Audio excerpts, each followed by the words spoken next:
they do turn around. So men have to be, or the abuser has to be committed to actually changing their behavior and getting help, right? And so when they go in and they're saying like, okay, yes, we will get help, they have a plan, they have sessions that they can go to so that they don't fall through the cracks. So this particular art piece is that the victimizer, they blame the victim, and then they have an inflated sense of entitlement. These are two very things that are consistent with most abusers, and an inflated sense of entitlement is, you are supposed to be here to do X, Y, and Z for me, and I don't understand when you're not doing what I told you to do. Like, you're here to work for me. And so we need to understand that nobody's here to work for you. We're here to work together. Verbally or physically undermining everything that you want to do. So traditionally, the onus is always put on women. Like, you're the blame. Like, you're not a good wife. You're not a good maid. It's your fault. You're not doing certain things. And so we have to really tell people again and again that abuse is a choice that somebody else makes to become somebody else. So whether I'm like not listening to you, or I'm ignoring you, or I'm just pissing you off, that doesn't give you the right to do something to harm me, kind of thing. So that it's not your fault. Whatever you're doing, you don't make somebody hurt you. That somebody else has to take responsibility for their own actions. So that's what we want people to understand. And that being undermined, so women needing systems, and what happens is women, we know that statistically, women of color, they have all these statistics about women of color. But the reality is there are resources for women of color. And then we talk about like class and poverty and who does this affect. Well, across ethnicity and across class, people are being victimized. So it doesn't matter if you're white or if you're black or Latino. It's happening across class and ethnicity.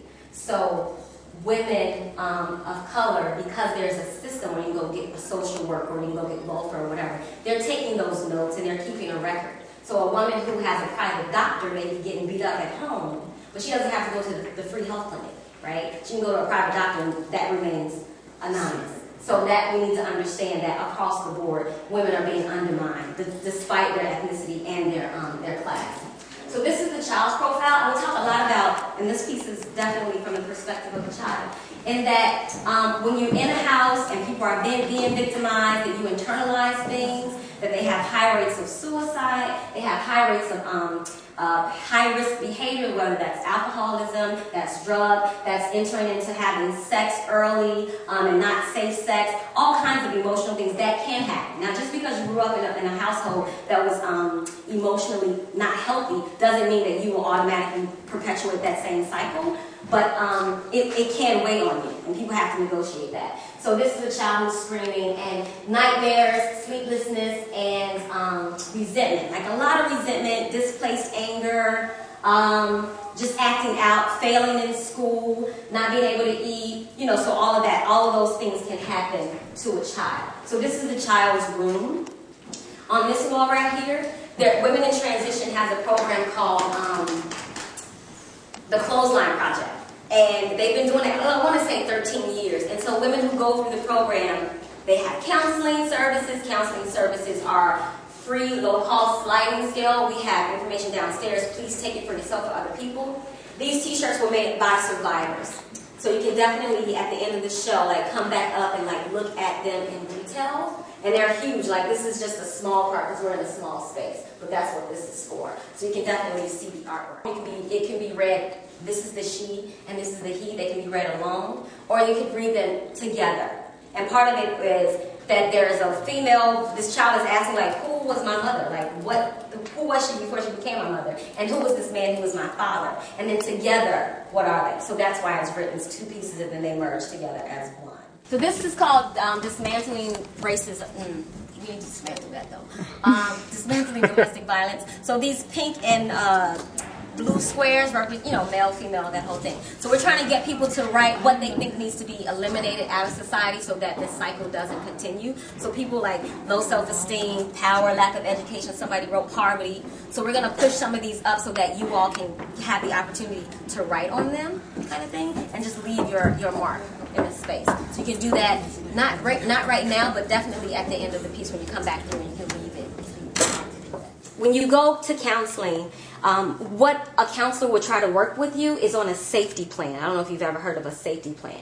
And it's being very proactive, like you are in control of your life, right? Nobody has the right to abuse anybody. And at the same time, we can't just give up our power, right? We can't just sit around and be like, well, I'm being victimized and I don't know what to do. I can't do anything, which is, it's not the truth. So we need to pull ourselves up out of that. And so part of pulling yourself up out of that is having the resources. So we really emphasize a safety plan. And a safety plan is like, I'm leaving. And these are the people that I'm going to call. And I'm going to stash money in this place. And I am going to make sure that I have all the records that I need. Birth certificates, ID. If you don't have a cell phone, then you have calling cards. You have extra change. Like you're prepared, so that at that moment when it's time to go, it's time to go, and you're not looking for stuff because birth certificates are hard to get, social security cards, all that. So we want to make sure that you go through, and they methodically go through like this is what you need. So when you get a chance, you can come grab. You can look at the list, and then there's like a chart. Women are particularly vulnerable when they're pregnant or they decide to actually leave the relationship. So what doctors are trying to do is to make sure that they ask women, just all women, if they're being abused when they're pregnant. And then we have little cards there so you can take them. And there's some downstairs also. So in terms of the bathroom for us, so the books there are all strategically placed there. So if you see a book title, those are book titles that, you know, I would highly recommend somebody reading. You can pass them on, the whole nine. That helped, you know, me or somebody else who read it was like, this is a really, really good book. So they're deliberately placed. The bathroom in your home tends to be like a sanctuary. It's the only place that somebody may not follow you in necessarily, right? So unless, you know, your abuser is like really hardcore, they will kick down the door kind of thing. It's not a stable place. But in terms of like being a woman, me particularly, like, it's my favorite room in the house. It's a womb space. There's water there. I can sit and think. So it's a sacred place. So sometimes we don't have time to just gather our senses and stuff. So if you can go into the bathroom and just pray, meditate, whatever it is that you do to get back into your center, then that's what we want people to be able to do. So this space is, it's a healing space. And we want people to recognize like that you may feel trapped, but sometimes in your own home you can make out little places where you can get some sort of solace. That makes sense? Awesome. So we're here. And this is just, you know, this is just another room. When we talk about, so the idea of like you're going to be abused and it's you know you're in a situation, you're trying to figure out where you're going to go. So everybody says, and you can just kind of pile in here. Everybody, you know, to go into a bathroom, they can kick in the door in terms of that's not the best place to be. But I really want to talk about separation violence. Separation violence is when the perpetrator is like, oh, you're going to leave me. No, you're not leaving me. And then the violence escalates. So what happens is, again, women who are pregnant are particularly vulnerable. Why do you think women who are pregnant are vulnerable? Most vulnerable?